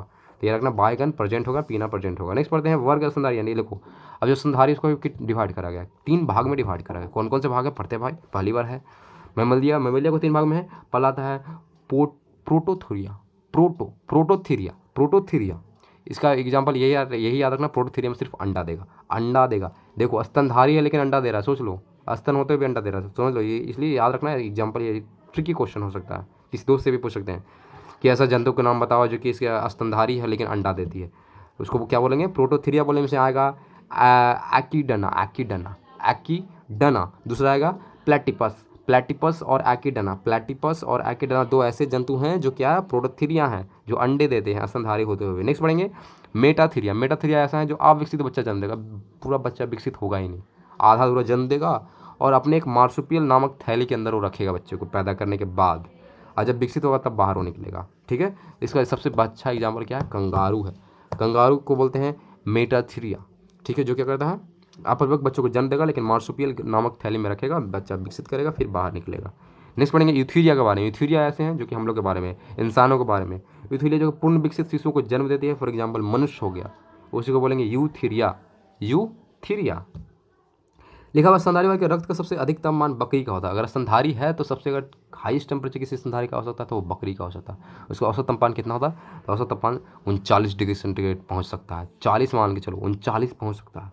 नेक्स्ट लिखा हुआ डकफिल्ड के बारे में। डकफिल्ड प्लेटिपस एकमात्र क्या लिखा हो, विषैला स्तनी है। सोच लो, डकफिल्ड प्लेटिपस एकमात्र विषैला है, इसके अलावा कोई भी स्तनी विषैला नहीं है, समझे। तो डकफिल्ड प्लेटिपस जो है एकमात्र कैसा विषैला स्तनी है, सोच लो। नेक्स्ट लिखा होगा समुद्री वेल जो होता है, लिम्ब जो होता है फ्लिपर्स में कन्वर्ट हो जाता है। जो समुद्री वेल होता है उसका जो लिम्ब होता है वो क्या होता है, फ्लिपर में कन्वर्ट होता है समय के साथ। ये लिखा हुआ पॉइंट्स। ठीक है, नेक्स्ट पढ़ते हैं जंतु उत्तक के बारे में। सारी चीज़ हमारा खत्म हो गया, जो कटेरी था। अब उत्तक स्टार्ट कर रहे हैं। कौन सा उत्तक, तो एनिमल टिश्यू के बारे में पढ़ेंगे, यानी कि जंतु उत्तक के बारे में पढ़ेंगे, डीपली पढ़ेंगे। ठीक है, तो इसमें बहुत सारे उत्तक हम डिवाइड कर रहे हैं। पहला जो उत्तक है उसका नाम है उपकला उत्तक, यानी कि इपीथेलियल उत्तक। ओके, इपीथेलियल टिश्यू बोल सकते हैं, अंग्रेजी में टिश्यू बोलेंगे। इपीथेलियल टिश्यू, इसमें का लक्षण आपको जान लेते हैं क्या क्या इसका पॉइंट है। पहला लिखा हुआ कि रुधिर कोशिकाओं का अभाव होता है, यानी कि इसमें ब्लड होगा ही नहीं, रुधिर कोशिका नहीं, यानी कि ब्लड सेल नहीं होगा, इसमें ब्लड सेल नहीं पाया जाएगा उपकला उत्तक के अंदर, यानी कि रुधिर कोशिकाओं का अभाव होगा। नेक्स्ट पढ़ लेते हैं कि लिखा हुआ है कि कोशिकाओं का पोषण जो है विसरण के माध्यम से होता है और लसिका के द्वारा होता है। किसके द्वारा होता है, लसिका के द्वारा होगा। और जब प्रोसेस होगा वो पोषण का क्या होगा, विसरण के द्वारा होगा, यानी विसरण के माध्यम से होगा, लेकिन लसिका के बिना नहीं होगा। लसिका एक चीज़ का नाम है, कोई चीज़ होगा, ठीक है, कोई पार्ट है शरीर का, उसके द्वारा होगा। और लसिका कहाँ कहाँ पाया जाएगा, तो याद रखना है, ये जो लसिका पाया जाएगा त्वचा के बाह्य सतह में पाया जाएगा, हृदय में पाया जाएगा, फेफड़ा में पाया जाएगा, साथ में वृक्क के चारों ओर तथा यकृत एवं जनन ग्रंथियों को दीवार पर पाई जाती है लसिका। समझ में आया। लसिका का काम क्या करता है, लसिका का मेन काम है शरीर के अंतरंगों को चोट से बचाता है लसिका। साथ में क्या करता है, उसको नमी युक्त यानी कि नम रखता है, यानी कि भीगा भीगा रखेगा उसको लसिका। इसलिए उपकला उत्तक हम लोग पढ़ चुके हैं, इसका प्रॉपर्टी हम लोग पढ़ चुके हैं। ठीक है, यही था उपकला उत्तक, जिसको बोलते हैं एपिथेलिकल टिश्यू। नेक्स्ट पढ़ने वाले हैं जो उत्तक, जिसका नाम है संयोजी उत्तक, जिसको बोलते हैं कनेक्टिव टिश्यू। कनेक्ट करता है ये कनेक्टिव टिश्यू। इसका में लिखा हुआ क्या लिखा हुआ है, ये अन्य उत्तकों तथा अंगों को वापस जोड़ने का काम करता है। काम क्या है भैया, जोड़ना, दो अंगों को जोड़ेगा, या तो क्या करेगा, दो उत्तकों को आपस में जोड़ेगा। तरल संयोजी उत्तक, इसी का एक लिक्विड फॉर्म है। तरल संयोजी जैसे कि ब्लड हो गया, यानी कि रक्त हो गया, लसिका हो गया, क्या है, सारे तरल संयोजी उत्तक है। इसका काम क्या करना है, इसका काम है तापक्रम को नियंत्रित करने के, टेम्परेचर को कांस्टेंट रखेगा, नियंत्रित करेगा, यानी कि घटाने बढ़ाने एडजस्ट करेगा टेम्परेचर को। ठीक है, लिखा मृत कोशिकाओं को नष्ट के बाद क्या बाहर निकालेंगे, जो मर चुका है कोशिकाओं को क्या रहेगा, वो क्या रहेगा, तरल संयोजित के माध्यम से क्या बाहर निकलेगा वो। ठीक है, या नष्ट होगा या मिक्स ब्लड में मिल जाएगा, जो भी हो सकता है। थर्ड जो उत्तक आता है उसका नाम है मसल टिश्यू। मसल बोलते हैं, मसल बनाना है मुझे, तो मसल टिश्यू के बारे में पढ़ लेते हैं। इसमें बोला है कि ये क्या आता है, इसको बोलते हैं कॉन्ट्रैक्टाइल टिश्यू, यानी कि संकुचित सील, यानी कि एकदम टाइट संकुचित, कॉन्ट्रैक्टाइल टिश्यू उसका नाम बोलते हैं। ठीक है, और ये भी होता है 3 तरह का। लो, अब मसल टिश्यू है 3 तरह का, कौन कौन से भाई, तो इसमें लिखा हुआ अनस्ट्रिप्टेड, यानी कि आरेखित। अनस्ट्रिप्टेड आरेखित में लिखा होगा अनैच्छिक रूप से गति करने, जैसे कि देखो लो, पिछले तो उन अंगों की दीवारों पर पाया जाता है जो अनैच्छिक रूप से गति करते हैं, वैसे जगह पाया जाएगा जब अनैच्छिक, यानी कि मेरे कंट्रोल में नहीं है, आउट ऑफ कंट्रोल है, वहाँ पाया जाएगा ये वाला टिश्यू। अनस्ट्रिप्ड अरेखित मसल टिश्यू पाए जाएंगे वहाँ पे जिसको हम कंट्रोल नहीं कर सकते हैं, जैसा कि देखिए आहार नाल, मलाशय, मूत्राशय, रक्त वाहिनियाँ, यहाँ पाए जाएंगे कौन सा, अरेखित वाले पेशी ऊतक, ठीक है। और इसमें कुछ आपको नहीं याद रखना। नेक्स्ट वन है रेखित। रेखित यानी किसको बोलते हैं, स्ट्रिप्ट। स्ट्रिप्ट के बारे में याद रखना है कि ये इच्छा अनुसार गति करती है, यानी कि मन जो मेरा करेगा उसी के अनुसार ये मेरे कंट्रोल में रहेगा, रेखित वाले। और ये कहाँ पाए जाएंगे, ये पाए जाएंगे वह हैं जहाँ हम कंट्रोल कर सकते हैं। तो ये लिखा हुआ कि इसके बारे में एक और पॉइंट, एक या दो सिरे रूपांतरित होकर टेंडन के रूप में अस्थियों के साथ जुड़ा होता है। प्राय इन पेशियों के एक या दोनों सिरे रूपांतरित होकर टेंडन के द्वारा अस्थियों से जुड़ा होता है। ये क्या होता है, रूपांतरित होता है, जो रेखित जो पेशी होता है रूपांतरित होता है और क्या करता है, टेंडन के रूप में क्या होता है, अस्थियों से जुड़ा होता है, यानी कि हड्डियों से जुड़ा होता है टेंडन के रूप में। रेखित जो होता है, रेखित मसल्स होता है, क्या होता है, एज अ टेंडन काम करता है, समझ लो, ठीक है। सी नंबर पॉइंट याद रखना जिसका नाम है हृदय पेशी को बोलते हैं कार्डियक। कार्डियक हृदय से क्या लग रहा है, हृदय के पास की बात हो रहा है, तो कार्डियक। कार्डियक के बारे में याद रखना आपको, केवल हृदय की दीवारों में पाई जाएगी ये वाले ऊतक। और याद रखना संरचना की दृष्टि से क्या, केवल रेखित पेशी ऊतक से मिलती जुलती है। जो रेखित वाले हैं ऊतक उसके साथ क्या होता है, संरचना और कार्य की दृष्टि से क्या होता है, मिलता जुलता है। अब एक काफ़ी इंपॉर्टेंट पॉइंट है जो आप याद रखना, मानव शरीर में मांसपेशियों की संख्या पूछे तो क्या बताओगे आप। तो मानव शरीर में मांसपेशियों की संख्या जो होती है वो 639 होते हैं, 639 639 पाई जाएगी। मानव शरीर की सबसे बड़ी अगर मांसपेशी पूछेगा तो उसका नाम क्या है, उसका नाम है ग्लूटियस मैक्सिमस। ग्लूटियस मैक्सिमस जो कि क्या होता है, कुल्हा की मांसपेशी बोलते हैं, हिंदी में क्या बोलेंगे, कुल्हा की मांसपेशी सबसे बड़ी मांसपेशी होती है मनुष्य के अंदर, अंग्रेजी में बोलते हैं ग्लूटियस मैक्सिमस। नेक्स्ट पढ़ने वाले हैं मानव शरीर की सबसे छोटी अगर मांसपेशी पूछे तो उसका नाम क्या है, छोटी मांसपेशी का नाम क्या होने वाला, उसका नाम है एस्टेपिडियम, एस्टेपिडियस। एस्टेपिडियस है, म नहीं है, स है, तो एस्टेपिडियस इसका नाम है, एस्टेपिडियस, सबसे छोटी मांसपेशी। नेक्स्ट पढ़ेंगे तंत्रिका ऊतक के बारे में। तंत्रिका ऊतक क्या होता है, इसको बोलते हैं नर्व टिश्यू बोलते हैं अंग्रेजी में, ठीक है। इसमें बोल रहा है कि ये क्या करता है, जनरली क्या करता है, चेतना ऊतक भी कहते हैं इसको। जीवों का तंत्रिका तंत्र इन ऊतकों का बना होता है और समझ क्या, दो विशिष्ट, एक सेकंड, इसमें बोला कि दो कोशिकाओं से मिलकर बना होता है, वही विशिष्ट प्रकार का। पहला तो ये न्यूरॉन्स का बना होगा, दूसरा बनेगा होगा न्यूरोगिलिया का बना होगा, न्यूरोकॉन्स और न्यूरोगिलिया से मिलकर बना होगा, ये बोला जा रहा है, ठीक है। लिखा हुआ यह है ऊतक जो काम करता है शरीर को होने वाली सभी अनैच्छिक और अच्छे की क्रियाओं का नियंत्रण करता है। न्यूरेलिया कोशिकाएं मस्तिष्क गुहा को आश्रित करती है। ये जो न्यूरेलिया के बारे में बोला, न्यूरेलिया कोशिका यही डिसाइड करता है मस्तिष्क की गुहा के बारे में, ये कब करना है कब नहीं करना है, गुहा से आउटपुट निकालना है या नहीं निकालना, समझ रहे हो पॉइंट। तो वही लिखा हुआ है, न्यूरेलिया कोशिका क्या करता है, मस्तिष्क की गुहा को आश्रित करती है, ठीक है। अब पढ़ते तीसरा नंबर जो आता है उसको बोलते हैं ह्यूमन ब्लड। काफ़ी इंपॉर्टेंट पॉइंट है ह्यूमन ब्लड के बारे में, आपको ध्यान देना होगा, थोड़ा सा भी नहीं आप चुकिएगा, ठीक है। ह्यूमन ब्लड लेने का प्रोडक्ट बोलेगा कि ह्यूमन ब्लड है क्या, ये एक तरल संयोजी ऊतक है। कैसा है, कनेक्टिव टिश्यू है लेकिन लिक्विड फॉर्म में, तरल संयोजी ऊतक है। इसमें याद रखना मानव शरीर का रक्त की मात्रा शरीर के भार का लगभग 7%। अगर आपका वजन 100 kg है तो 7 kg आपके अंदर क्या होगा, ब्लड होने वाला है, यानी कि 7% ब्लड होता है पूरे शरीर के भार का। नेक्स्ट पॉइंट रखते हैं रक्त का क्षारीय विलयन, विलयन का, यानी कि रक्त का जो नेचर होता है वो क्षारीय किस्म का होता है, यानी कि पीएच वैल्यू उसको देखेंगे 7.4 है, 7.4 यानी कि क्षार है, 7 से कम है यानी कि इसका मतलब अम्ल है, अगर 7 का सेमर है तो या इसका मतलब उदासीन है। तो 7.4 यानी कि इसका मतलब क्या है, क्षारीय होता है, ब्लड के साथ क्षारीय होता है। पॉइंट याद रखना होगा, क्वेश्चन आएंगे। एक व्यस्त मनुष्य में औसतन कितने ब्लड होंगे, तो याद रखा 5 से 6 लीटर। कितने, तो 5 से 6 लीटर ब्लड होता है किसी व्यस्क मनुष्य के अंदर। महिलाओं में क्या होगा, पुरुष के अपेक्षा आधा लीटर ब्लड कम होगा। अगर पुरुष में 5 लीटर है तो महिला में 4.5 लीटर होगा, कितना, आधा लीटर महिलाओं में कम होगा। इसलिए महिलाएं थोड़ा ज़्यादा मजबूत नहीं होती है, पुरुष ज़्यादा मजबूत होते हैं एज ए फिजिकली, ठीक है। महिलाओं में पुरुष की तुलना में ये तो पढ़ चुके हैं। नेक्स्ट लिखा हुआ कि रक्त के 2 प्रकार के पदार्थ में पाए जाते हैं प्लाज्मा। एक सेकेंड, रक्त में 2 प्रकार के पदार्थ हैं, जो ब्लड है उसमें 2 चीज़ पाए जाते हैं, या तो उसमें प्लाज्मा मिक्स प्लाज्मा रहेगा या तो उसमें ब्लड कॉर्पस सेल्स रहेंगे, कॉर्पस सेल्स उसको बोलते हैं रुधिराणु। ओके, प्लाज्मा या रुधिराणु रहेंगे किसी भी ब्लड के अंदर। अब पढ़ लेते हैं भाई इससे आगे के प्लाज्मा का काम क्या, प्लाज्मा के बारे में पढ़ लेते हैं। प्लाज्मा है क्या, तो लिखा प्लाज्मा क्या करता है, यह अजीवित तरल भाग है, यानी कि जिंदा नहीं है, ये अजीवित तरल भाग है जिसका 60% भाग रक्त का लगभग 60% भाग प्लाज्मा होता है। याद रखना, जो रक्त है उसका 60% क्या होगा, प्लाज्मा होगा। और प्लाज्मा का जो 90% भाग होगा वो पानी होगा। जो प्लाज्मा है उसका 90% भाग क्या होगा, पानी होने वाला। 7% प्रोटीन रहेगा, 0.9% लवण होगा, 0.1% ग्लूकोज होगा। याद रखना, प्लाज्मा का 90% भाग पानी, 7% प्रोटीन, 0.9% लवण और 0.1% ग्लूकोज रहने वाला। नेक्स्ट बोले तो प्लाज्मा का काम क्या है, तो प्लाज्मा का काम ये है, क्या काम है भाई, तो प्लाज्मा का काम है पचे हुए भोजन को एवं हार्मोन को शरीर में संवहन प्लाज्मा के द्वारा ही होता है, यानी कि एक जगह से दूसरी जगह ले जाना पचा हुआ भोजन को और साथ में हार्मोन्स को, संवहन का काम करेगा एज ए प्लाज्मा, ठीक है। नेक्स्ट बोलेंगे सीरम क्या होता है भाई, सीरम नहीं पता कि सीरम को चाहिए उस चीज़ का सीरम दीजिए, ये चीज़ का सीरम, तो सीरम होता क्या है, ये बायोलॉजी में काफ़ी यूज होता है। तो सीरम होता है क्या, जब वो जो प्लाज्मा है, प्लाज्मा से एक चीज़ निकाला जिसका नाम है फाइब्रिनोजेन। फाइब्रिनोजेन को अगर आप निकाल लेते हो तो बन जाता है सिर्फ और सिर्फ सीरम बच जाता है, उसी को बोलेंगे सीरम, कुछ नहीं है। फाइब्रिनोजेन एक प्रोटीन है, फाइब्रिनोजेन क्या है, प्रोटीन है। प्रोटीन निकाले तो बचा क्या, सीरम बचा, कुछ नहीं बचा। नेक्स्ट पढ़ते हैं, इसका नाम है रुधिराणु। रुधिराणु को बोलते हैं ब्लड कॉर्पसेल्स। ब्लड कॉर्पसेल्स यानी कि रुधिराणु के बारे में, रुधिराणु में बोलता है कि यह रक्त का 40% भाग हो गया रुधिराणु होता है, ठीक है भाई। और इसे 3 भागों में बांटते हैं। पहला जो आता है लाल रक्त कण, दूसरा आता है श्वेत रक्त कण और तीसरा आता है रक्त बिंबाणु। अंग्रेजी में बात करें तो आरबीसी, डब्ल्यूबीसी और ब्लड प्लेटलेट्स। अब आरबीसी का फुल फॉर्म जो जनरली बच्चे करते हैं रेड ब्लड सेल बोलते हैं। सेल यहाँ पे नहीं होता है, यहाँ पे होता है कॉर्पस सेल्स होता है, कॉर्पस सेल्स। ओके, तो रेड ब्लड कॉर्पस सेल्स या इसी को बोलते हैं एरिथ्रोसाइट। लाल वाले खून को क्या बोलेंगे, एरिथ्रोसाइट बोलेंगे। शॉर्ट फॉर्म में कुछ नहीं आ रहा, एरिथ्रोसाइट बोलो काफ़ी है। ये पूछे भी जा सकते हैं कि ब्लड आरबीसी का दूसरा नाम क्या होगा, तो एरिथ्रोसाइट्स होता है। स्तनधारियों में लाल रक्त का अभाव होता है, उभावतल होते हैं। एक सेकंड, स्तनधारियों को जो लाल रक्त कण हो क्या उभावतल होगा, यानी कि वो उभरा हुआ टाइप का दिखा देगा। उत्तर अवतल होगा लेकिन उभरा हुआ टाइप का, उभावतल होते हैं, ठीक है। स्तनधारियों का जो रक्त कण होगा, ठीक है, रक्त कण की बात की जा रही है, रक्त कण उभावतल होते हैं। नेक्स्ट पॉइंट पढ़ेंगे इसी के बारे में, तो आरबीसी के बारे में लिखा हो केंद्रक नहीं होता है कहाँ, महिलाओं के अंदर, यानी कि सॉरी महिलाओं के नहीं, स्तनधारी मान लो, स्तनधारी के अंदर क्या होगा, केंद्रक नहीं पाए जाएंगे। अपवाद के लिए ऊँट और लामा को छोड़ दें तो जितने भी स्तनधारी है उसमें क्या होगा, आरबीसी के अंदर केंद्रक नहीं पाए जाएंगे। नेक्स्ट पढ़ने वाले आरबीसी के बाद निर्माण जो होता है अस्थि मज्जा होता है, कहाँ तो बोन मैरो, अंग्रेजी में बोन मैरो, हिंदी में अस्थि मज्जा में। निर्माण कहाँ होगा, अस्थि मज्जा में होगा। नेक्स्ट याद रखना इसमें जो इसका निर्माण होता है किसके द्वारा होता है, आयरन से बन के बना होगा, प्रोटीन होगा, विटामिन B12 होगा, साथ में क्या होगा फॉलिक एसिड्स होगा। इसके द्वारा क्या होगा, आरबीसी का निर्माण होगा, प्रोटीन, आयरन, विटामिन B12 और साथ में फॉलिक एसिड्स।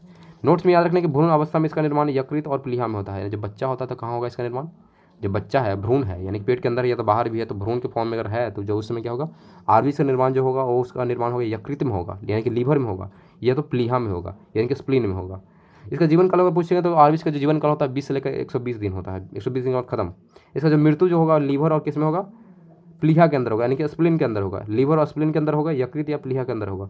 और इसी कारण लीवर या क्या बोलते हैं, स्प्लीन के क्या बोलते हैं, इसका कब्रगाह बोलते हैं। यकृत और प्लीहा को बोलते हैं आरबीसी का कब्रगाह, जहाँ पे मर जाता है। नेक्स्ट पढ़ते हैं हीमोग्लोबिन पाया जाता है किसी भी आरबीसी के अंदर। हीमो का मतलब होता है डाई यानी कलर, और ग्लोबिन का मतलब आपको पता ही है क्या होता है, लोहा होता है। यानी कि इसके अंदर क्या होता है, लोहा भी है और साथ में क्या है, लाल कलर भी है, कलर भी है इसमें। ये लिखा है आरबीसी मतलब ग्लोबिन काम करते क्या था, जो लोहा था क्या करता है, ऑक्सीजन और कार्बन डाइऑक्साइड को संयोग करने की क्षमता रखता है, समझे, दोनों को संयोग करवाता है। लिखा हीमोग्लोबिन पाया जाने वाला जो लोहा यौगिक जो होता है हेमिटेट होता है। यौगिक का नाम पूछेगा तो क्या है उसका, यौगिक का नाम याद रखना है हिमैटिन होगा, हिमैटिन। जो आरबीसी के अंदर जो लोहा पाया जाएगा उसका नाम रखेंगे पूछेगा तो उसका नाम है हिमैटिन, ठीक है। नेक्स्ट पढ़ने वाला आरबीसी का काम क्या है, आरबीसी का काम याद रखना, ऑक्सीजन को पहुंचाना, कार्बन डाइऑक्साइड को वापस लाना। अंदर ऑक्सीजन पहुंचाएगा फिर वापस ला के बाहर छोड़ेगा। आरबीसी का काम है क्या, ऑक्सीजन को ले जाना और वापस कार्बन डाइऑक्साइड को छोड़ना। इसके बाद हीमोग्लोबिन की मात्रा कम होता है तो रक्त क्षीणता हो जाती है, रक्त क्षीणता यानी कि एनीमिया हो जाता है, जिसमें आरबीसी कम जाता है, यानी कि हीमोग्लोबिन कम जाता है, आरबीसी नहीं। हीमोग्लोबिन कम जाएगा तो क्या होगा, कौन सी बीमारी होगा, एनीमिया बीमारी होगा। इसलिए क्या खाओ, आयरन लो, आयरन की गोली खाओ, ठीक है। नेक्स्ट पढ़ते हैं सोते वक्त क्या लिखा हुआ है कि आरबीसी 5% कम है। लो भाई, अगर आप सो गए तो 5% होगा, आरबीसी खत्म हो गया। अगर वही आप अगर 4200 मीटर ऊंचाई पर चले गए तो आपको पता क्या होगा, आपके आरबीसी में 30% के इजाफा होगा। सोच लो 30% यहाँ नहीं है, 30% की वृद्धि हो सकती है। आरबीसी संख्या क्या होता है, इसका संख्या अगर मेजर की बात किया तो संख्या मेजर करते हैं मीटर का, जिसका नाम है हिमोसाई मीटर, हीमोसाइटोमीटर से क्या करते हैं, हम मेजर करते हैं आरबीसी की संख्या, हीमोसाइटोमीटर, ठीक है। नेक्स्ट पॉइंट पढ़ने वाला, नेक्स्ट पॉइंट बोल रहा है कि श्वेत रक्त कण के बारे में। श्वेत रक्त कण के बारे में पढ़ते हैं भाई, श्वेत रक्त कण को बोलेंगे व्हाइट ब्लड कॉर्पसेल्स बोलेंगे, इसको बोलेंगे दूसरा नाम क्या है, दूसरा नाम बोलेंगे ल्यूकोसाइट्स। ल्यूकोसाइट्स का क्या है, दूसरा नाम है, साइंटिफिक नाम ल्यूकोसाइट्स, साइंटिफिक नाम नहीं बोलेंगे, दूसरा नाम बोलेंगे या बायोलॉजिकल नेम बोल सकते हैं। इसका प्रॉपर्टी पढ़ते हैं भाई, क्या बोल रहा है, इसके लगा आकार और रचना में यह अमीबा के समान ही होता है। जैसा अमीबा दिखता है वैसा ही इसका आकार भी है, रचना भी वैसा ही है, सब चीज़ वैसा ही है। इसमें केंद्रक लेकिन प्रेजेंट होगा, केंद्रक होगा, बिल्कुल सही बात है। इसका निर्माण जो होगा अस्थि मज्जा यानी कि बोन मैरो में हो गया, जैसे लगा आरबीसी, इसका भी क्या होगा, बोन मैरो में ही इसका निर्माण होगा। लेकिन यहाँ पे लिखा हुआ है कि कभी कभी यह यकृत और प्लीहा में भी निर्माण हो सकता है। लो भाई, यानी कि यकृत यानी कि लीवर में, साथ में स्प्लीन के अंदर भी इसका निर्माण हो सकता है। साथ में लिम्फ नोड में भी होगा, लिम्फ नोड के अंदर, यकृत में या प्लीहा में, यहाँ भी हो सकता है, लेकिन मेनली कहाँ होगा, बोन मैरो में होगा। इसका जीवन काल काफ़ी कम है, बेचारा 2 से 4 दिन में टपक जाता है, डब्ल्यू 2 से 4 दिन में खत्म हो जाता है। और मृत्यु कहाँ, रक्त के अंदर ही होता है, रक्त में इम्प्योरिटी के सामान क्या होता है, बाहर निकल जाएगा। इसका क्या होगा, मृत्यु रक्त के अंदर ही होगा।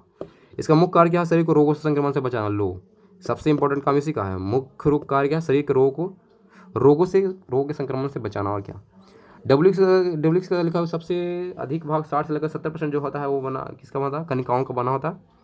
वो है इसका कनिका का नाम क्या है, न्यूट्रोफिल्स। न्यूट्रोफिल कनिका से बन के बना होता है। तो डब्ल्यूबीसी का 60 से लेकर 70% भाग किससे बना होगा, न्यूट्रोफिल कनिका से बना होता है।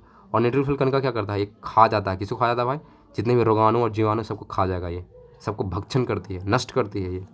नेक्स्ट पढ़ने वाले हैं जो लास्ट पॉइंट है, थर्ड वाले, रक्त बिंबाणु। रक्त बिंबाणु में बोल रहा है कि ब्लड प्लेटलेट्स, इसको बोलते हैं थ्रोम्बोसाइट। थ्रोम्बोसाइट ब्लड का थर्ड पॉइंट है जिसका नाम है ब्लड प्लेटलेट्स थ्रोम्बोसाइट्स। यह केवल मनुष्य और अन्य स्तनधारियों के रक्त में पाया जाएगा। मनुष्य में और अन्य स्तनधारियों, या तो सिर्फ मनुष्य में होगा या तो सिर्फ अदर कैटेगरी है तो स्तनधारी में ही होगा, लेकिन मनुष्य में जेंट्स और लेट दोनों के अंदर हो जाएगा। ठीक है, और इसमें लिखा होगा कि केंद्रक नहीं होता है, याद रखना है। इसका निर्माण जो होगा अस्थि मज्जा में यानी कि बोन मैरो के अंदर होगा, तीनों बोन मैरो में निर्माण होगा। ठीक है, इसका जीवन काल काफ़ी कम है, 3 से 5 दिन में टपक जाएगा, ये 3 से 5 दिन ही होता है। इसका मृत्यु जो होगा प्लीहा के अंदर, इनके स्प्लीन के अंदर होगा। नेक्स्ट याद रखना है, इसका मुख्य कार्य क्या है, रक्त में थक्का बनने में मदद करने, यानी कि ब्लड को जमाने में मदद करता है ये कौन, तो थ्रोम्बोसाइट्स। नेक्स्ट लिखा होगा क्या, कि डेंगू ज्वर का कारण यही है कि प्लेटलेट्स की कमी हो जाती है। प्लेटलेट्स की कमी होगा तो क्या होगा, रक्त जमेगा ही नहीं, और रक्त जमेगा नहीं तो आराम से कोई मच्छर चूस सकता है आपका, समझ रहे हैं। काफ़ी ज़्यादा मच्छर चूसने के लिए क्या करता है, अंदर डालता है ना प्लेटलेट, ऐसा कुछ डालता है कि प्लेट जमे ही नहीं। तो वही ज़्यादा काट लिया तो काफ़ी ज़्यादा भर गया तो आपका ब्लड जमेगा ही नहीं, फिर कट कुट गया तब बहना शुरू हो जाएगा। समझ में आया, पॉइंट को आप समझो। लिख रहा है रक्त के काम क्या है, आप तीनों रक्त तो पढ़ लिए भाई। अब रक्त का काम पूछ रहा है कि रक्त के काम क्या क्या हो सकता है। शरीर के ताप का नियंत्रण करना, बिल्कुल सही बात है। शरीर का ताप नियंत्रण करता होता है कैसे, ब्लड से होता है। ब्लड का टेम्परेचर बढ़ा यानी कि आपका बुखार हो गया। रोगों से रक्षा करना, बहुत सही बात है। वातावरण का स्थायी बनाए रखना, साथ में घाव को भरना, घाव को भी भरता है, वातावरण को शांत स्थायी बनाए रखता है, ताप नियंत्रित करता है, रोग से रक्षा करता है। इतना तो याद रखा। रक्त का थक्का करना, रक्त को जमाने में हेल्प करता है। यहाँ लिखा ऑक्सीजन, कार्बन डाइऑक्साइड, पचा हुआ भोजन, उत्सर्जन पदार्थ और हार्मोन का संवहन करने, जितने भी चीज़ें सबको संवहन करने के लिए ब्लड का इस्तेमाल होता है। ऑक्सीजन, कार्बन डाइऑक्साइड और पचा हुआ भोजन हो गया, उत्सर्जित पदार्थ हो गया, साथ में हार्मोन्स हो गए, सारे को संवहन करने के लिए भी ब्लड का इस्तेमाल करेंगे। नेक्स्ट पॉइंट में लिखा हुआ क्या, नेक्स्ट पॉइंट हमको पढ़ना ही नहीं है, डायरेक्ट आ जाएंगे हम लोग क्या, रक्त का समागम है। क्लॉटिंग ऑफ ब्लड कैसे होता है, यानी कि ब्लड जमता कैसे है। तो इसके लिए आपको 3 महत्वपूर्ण स्टेप पता होना चाहिए। पहला आता है थ्रोम्बोप्लास्टिन होता है। थ्रोम्बोप्लास्टिन होता है ब्लड का एक पार्ट है जो क्या होता है, थ्रोम्बिन मिलता है। थ्रोम्बोप्लास्टिन में क्या बोलेगा, प्रोथ्रोम्बिन मिलेगा। थ्रोम्बोप्लास्टिन में मिलेगा प्रोथ्रोम्बिन, साथ में कैल्शियम मिलेंगे। तो कैल्शियम मिलने के बाद बनाएगा थ्रोम्बिन। अब थ्रोम्बिन में बना दो आप फाइब्रिनोजेन। थ्रोम्बिन में क्या मिला रहा होगा, फाइब्रिनोजेन मिलाओगे तो तब जाके आपका मिलेगा फिब्रिन मिलेगा, फिब्रिन। अब फिब्रिन में क्या मिला, फिब्रिन में आप कर दो रक्त रधिकाणु, यानी कि ब्लड कॉर्पसेस को आप मिक्सअप कर दो फिब्रिन के अंदर, तब जाके आपको रक्त का थक्का जमना शुरू होगा, क्लॉटिंग होगा। यही पॉइंट है। लिखा होगा फाइब्रिनोजेन का निर्माण यकृत में विटामिन के की सहायता से होता है, इसलिए विटामिन के आप ज़्यादा लीजिए। फाइब्रिनोजेन का निर्माण इससे होता है। साथ में क्या लिखा होगा, प्रोथ्रोम्बिन, इसका भी निर्माण क्या होगा कि विटामिन के से होता है। प्रोथ्रोम्बिन और फाइब्रिनोजेन दोनों का निर्माण विटामिन के से होगा, इसलिए विटामिन के रक्त के थक्का जमने में सहायता करता है, बोल सकते हैं इनडायरेक्ट रूप से। ये विटामिन के रक्त के थक्का जमने में क्या करता है, हेल्प करता है। नेक्स्ट लिखा कि समानता ये रक्त का थक्का जो होता है 2 से 5 मिनट जम जाएगा। अगर ब्लड आपका पैर हाथ कटा है तो 2 से 5 मिनट आपका ठीक हो जाएगा।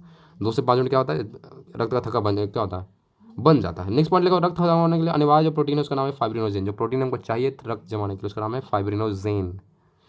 नेक्स्ट पढ़ते हैं मनुष्य में रक्त बढ़िया, ब्लड ग्रुप काफ़ी इंपॉर्टेंट है, ये काफ़ी इंपॉर्टेंट, ध्यान दीजिएगा। ब्लड ग्रुप के बारे में पढ़ेंगे डिटेल से। पहला तो ये पूछेंगे ब्लड ग्रुप को खोज किसने किया था, कार्ल लैंड स्टीनर खोजा था 1900 ईस्वी में खोजा था। कब, 1900 ईस्वी में बोलता कार्ल किसने, कार्ल लैंड स्टीनर खोजा था।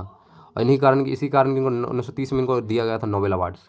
नोबेल प्राइज इसी कारण ब्लड ग्रुप के कारण दिया, खोज के कारण। ठीक है, नेक्स्ट पढ़ेंगे क्या कि रक्त की विभिन्नता मुख्य कारण लाल रक्त कण में जो आरबीसी पाया जाता है ग्लाइकोप्रोटीन है, जिसे एंटीजन भी कहते हैं। देखो आरबीसी के अंदर एक पाया जाता है ग्लाइकोप्रोटीन, उसके चेंजेस के कारण ही हम क्या कहते हैं ब्लड ग्रुपिंग के बारे में पढ़ते हैं, जिसको क्या बोलते हैं एंटीजन बोलते हैं। ठीक है, एंटीजन 2 प्रकार होता है, एंटीजन ए और एंटीजन बी। एंटीजन या क्या बोलता है, ग्लाइकोप्रोटीन की उपस्थिति के आधार पर मनुष्य को 4 रुधिर वर्ग होते हैं, यानी कि ब्लड ग्रुप 4 तरह का होता है। किसके आधार पे, एंटीजन और ग्लाइकोप्रोटीन के आधार पे। कौन कौन से ब्लड ग्रुप जिसमें प्रोटीन एंटीजन ए होता है उसको बोलेंगे ग्रुप ए है, जिसमें एंटीजन बी हो तो ग्रुप बी बोलेंगे। अगर ए बी और बी दोनों है तो उसको ओ बोलेंगे, दोनों में से अगर कोई एंटीजन नहीं तो उसको बोलेंगे ओ है। अब यहाँ पर दिया होगा कि एंटीजन को होगा एंटीबॉडी कौन, एंटीबॉडी की जो क्या होगा, जो प्रेजेंट नहीं है उसका उल्टा उसी को बोले एंटीबॉडी, जो अपोज करेगा उसका, यानी कि विटामिन के, जैसे कि क्या विटामिन नहीं बोल रहा sorry, blood group. Blood group A है, इसमें क्या होगा, एंटीजन तो ए है लेकिन एंटीबॉडीज का उल्टा आ जाए जो नहीं है तो यानी कि बी हो जाएगा। बी है तो इसमें क्या होगा, एंटीजन बी होगा लेकिन एंटीबॉडी क्या होगा, ए होगा। अगर ए बी है तो क्या होगा, ए और बी दोनों एंटीजन है लेकिन एंटीबॉडी क्या होगा, कोई नहीं होगा। अगर ओ है तो इसमें क्या होगा, एंटीजन होता ही नहीं है। पूछ सकता है आपसे एंटीजन ओ में होता है या नहीं, तो बोलिए कि एंटीजन ओ में नहीं होता है, उसमें सिर्फ एंटीबॉडी होता है ए और बी के फॉर्म में, ए और बी एंटीबॉडी पाए जाएंगे। देखो किसी एंटीजन की अनुपस्थिति में एक विपरीत पदार्थ की प्रोटीन रुधिर प्लाज्मा में पाई जाती है। अगर एंटीजन अनुपस्थित है, यानी कि देखो यहाँ पे एंटीजन यहाँ प्रेजेंट नहीं है, कोई नहीं है, तो उसके विपरीत प्रकार की प्रोटीन रुधिर प्लाज्मा में पाई जाती है, जो प्रोटीन ए एंड बी, इसके कारण क्या होता है, रुधिर प्लाज्मा में पाई जाती है, ये बोल रहा है, जिसको एंटीबॉडी कहते हैं। यानी एंटीबॉडी कहाँ बन रहा है, ए और बी बन रहा है दोनों, ठीक है कि नहीं। रुधिर में क्या होता है, एक प्रोटीन फ्लो होना शुरू करता है, उसी को बोलते हैं, क्या बोलते हैं हम लोग, एंटीबॉडी बोलते हैं। कुल मिलाकर ये बोल रहा है, जब क्या नहीं रहेगा, एंटीजन नहीं रहेगा तो। नेक्स्ट लिखा होगा कि एंटीबॉडी भी दो तरह का होता है, एंटीबॉडी ए और एंटीबॉडी बी होता है। इसके बारे में डिटेल से पढ़ेंगे बाद में, लेकिन यहाँ पर पढ़ते हैं। अब नेक्स्ट आते हैं, इसका नाम है ब्लड ट्रांसफ्यूजन, यानी कि रक्त का आदान। आदान समझ रहे हो, यहाँ से वहाँ देना, किसी को देना, इसको बोलते हैं ब्लड ट्रांसफ्यूजन। के बारे में क्या लिखा हुआ है, लिखा होगा जब एंटीजन और एंटीबॉडी ए और बी, देखो एंटीजन ए और एंटीबॉडी भी है, अगर एंटीजन बी और एंटीबॉडी भी है, दोनों का सेम है, तो समझ लो क्या होगा, ये आपस में मिलकर अत्यधिक चिपचिपे हो जाते हैं, साथ में रक्त का नष्ट कर देगा, रक्त क्या होगा, नष्ट हो जाएगा। और इसी क्या बोलते हैं, एविलेशन बोलते हैं। कौन सा बोलते हैं, एग्लूटिनेशन, सॉरी एग्लूटिनेशन बोलते हैं, एग्लूटिनेशन, एविलेशन, अभिश्लेषण, ओके, इस प्रोसेस को बोलेंगे। ऐसा हो कि दोनों का सेम रहा तो क्या होगा, चिपचिपा हो जाएगा, नष्ट कर लेगा, तो कोई फायदा नहीं है, सेम होना ही नहीं चाहिए। नेक्स्ट आपको याद रखना कि ओ को बोलते हैं सर्वदाता, यानी कि यूनिवर्सल डोनर बोलते हैं, कि सबको दे सकता है, group O, blood group O. लेकिन ए बी को बोलते हैं सर्वग्राहता, यानी कि यूनिवर्सल रिसेप्टर बोलते हैं उसको। क्यों बोलते हैं, क्योंकि उसमें किसी तरह का एंटीबॉडी नहीं पाते, यानी कि उसका अपोजिट में कोई है ही नहीं, इसलिए सबसे ले सकता है ये। अब पढ़ते हैं आर एच से, तो क्या था, आर एच फैक्टर क्या था। आर एच फैक्टर की जो शुरुआत किया गया था लैंडस्टन के द्वारा किया था, साथ में वीनर थे, लैंडस्टन और वीनर ने 1940 में खोज करा था आर एच फैक्टर का। और आर एच फैक्टर जो है ये रिसस बंदर के तत्व, एक सेकंड क्या लिखा हुआ है, लिखो अन्य प्रकार के एंटीजन का पता लगाया था उन्होंने, रिसस बंदर पे इस तत्व का पता लगाया था। जो आर एच फैक्टर है इसका पता कहाँ से लगाया था, तो रिसस बंदर है उस पर लगाया था, इसी कारण इसका नाम रख दिया आर एच फैक्टर, ठीक है। अब आर एच फैक्टर में बहुत सारी चीज़ें हैं, ये पॉजिटिव हो सकता है या नेगेटिव हो सकता है। आर एच फैक्टर में सिर्फ इतना ही जानना है आपको, किसी जो रक्त आर एच सहित है तो उसको आर एच, अगर आर एच प्रेजेंट है रक्त में तो आर एच पॉजिटिव बोलेंगे, आर एच नहीं प्रेजेंट है रक्त में तो उसको आर एच नेगेटिव बोलेंगे। लिखा रक्त आधान के समय आर एच फैक्टर की जाँच की जाती है, R H positive, R H positive का रक्त है, R H negative, R H का ही दिया जाता है। सोच लो, आर एच पॉजिटिव तो आर एच पॉजिटिव से ही ले सकता है, नेगेटिव तो नेगेटिव से ही ले सकता है, डिफरेंट नहीं ले सकता है। इसलिए पहले हम जांच करते हैं आर एच फैक्टर किसी ब्लड का। नेक्स्ट पॉइंट लिखा आर एच का एक रक्त एक वर्ग का, एक सेकंड क्या लिखा, यदि आर एच रक्त वर्ग का रक्त आर एच नेगेटिव वर्ग वाले व्यक्ति को दिया जाता है तो प्रथम वर्ग का मार्क कम मात्रा होने के कारण कोई प्रभाव नहीं पड़ता, लेकिन दूसरी बार पर रक्तदान हो तो एग्लूटिनेशन, यानी कि एग्लूटिनेशन के कारण आर एच नेगेटिव वाले व्यक्ति की, एक सेकंड काफ़ी इंपॉर्टेंट है, ये ध्यान देना आपको। यहाँ पे लिखा हुआ है कि आर एच पॉजिटिव और आर एच नेगेटिव वाले को देना है, अपोजिट देना है। अगर सेम देना है, अगर अपोजिट तो क्या होता है, एक आर एच पॉजिटिव वाला दे रहा है, आर एच नेगेटिव वाले को दे रहा है, सोच रहे हो आप। अगर दे रहा है तो इस कंडीशन में क्या होगा, पहला बार तो चल जाएगा, पहला बार में कुछ फर्क नहीं, लेकिन अगर बार बार वो चढ़ाता तो क्या होगा, एक प्रॉब्लम आएगा, उसके अंदर क्या होगा, एविलेशन शुरू हो जाएगा, यानी कि एग्लूनेशन शुरू हो जाएगा। इसके कारण क्या होगा, जो आर एच नेगेटिव वाला पार्ट है, जो आर एच नेगेटिव वाला जो व्यक्ति है वो मर जाएगा, वो जिंदा नहीं रहेगा, खत्म हो जाएगा। सोच लो, अगर उसको दे दिया, आर एच पॉजिटिव चढ़ा दिया, अगर R H negative blood group है, आर एच पॉजिटिव सब चढ़ा दिए तो आर एच नेगेटिव लग गया, टपक गया समझो। इसलिए क्या होना चाहिए, आर एच फैक्टर ध्यान देना है, पॉजिटिव तो पॉजिटिव, नेगेटिव तो नेगेटिव लेना पड़ेगा। नेक्स्ट पढ़ते हैं, इसका नाम है एरिथ्रोब्लास्टोसिस फिटालिस। ये है क्या भाई, इसके बारे में पढ़ लेते हैं। एरिथ्रोब्लास्टोसिस फिटालिस में लिखा हुआ क्या, कि यदि पिता का रक्त जो है आर एच पॉजिटिव है, ठीक है, और माता का जो है ब्लड ग्रुप क्या है, आर एच नेगेटिव है। सोच लो, ब्लड ग्रुप सेम है लेकिन आर एच और आर एच की बात चल रही है यहाँ पे, यानी कि जो आर एच फैक्टर अगर पॉजिटिव है और एक माता का जो आर एच पॉजिटिव नेगेटिव है, तो जन्म लेने वाले शिशु का जन्म से पहले की अवस्था में या तो जन्म के तुरंत बाद मृत्यु हो जाती है।